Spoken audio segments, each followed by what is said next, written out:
Okay, the tools for today are going to be preloaded sewing needles and something to cut it with. Okay, let's have a discussion about what I use to tie the netting to the lead line. I use mono.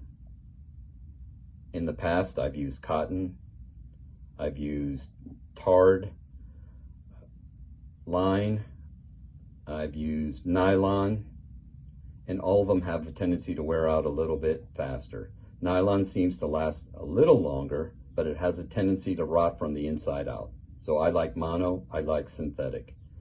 I use 25-pound test for 6 and 7 footers on bait nets.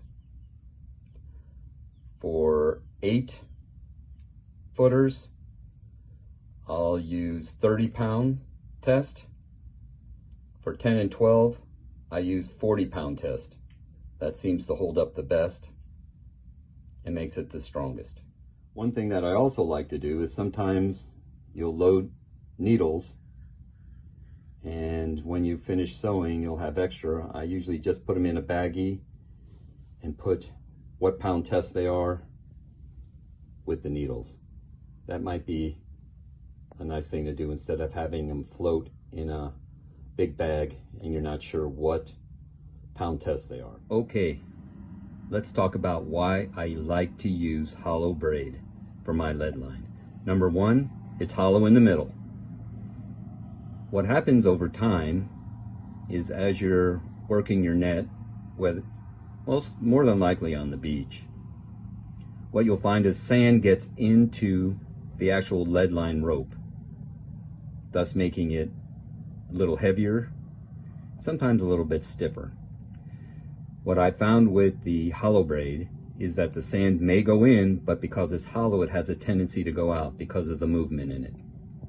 The second thing that I like is when you tie it, you get this indentation right here. So consequently, if you do drag it in the sand, it'll work the stronger lead line rather than the mono in between.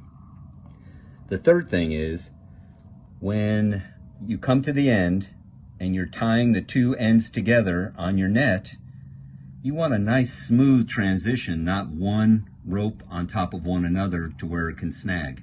And what's nice about the hollow is you can insert one into the other and then you tie it in.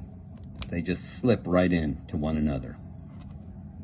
So those are the reasons why I like hollow braid, and I've been using it for a long time. Seems to be very productive. Okay, in this video, I'm just going to show you how I line up the lead line.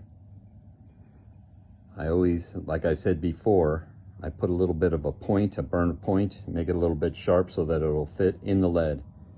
As far as lining up the lead, I usually do it in 20 lead counts. This way, if for some reason, I'm not sure if I lost count, I know that each strand is 20 lead. And what I do is whatever number I come up with, if let's say there's 200 leads, I'll put 100 leads on one half, and then what I'll do is I'll turn the rope around, the lead line around, and put the remaining 100 on the next. This way it's easily distributed. It's pretty easy, not hard. And then the next one we'll start sewing in the net.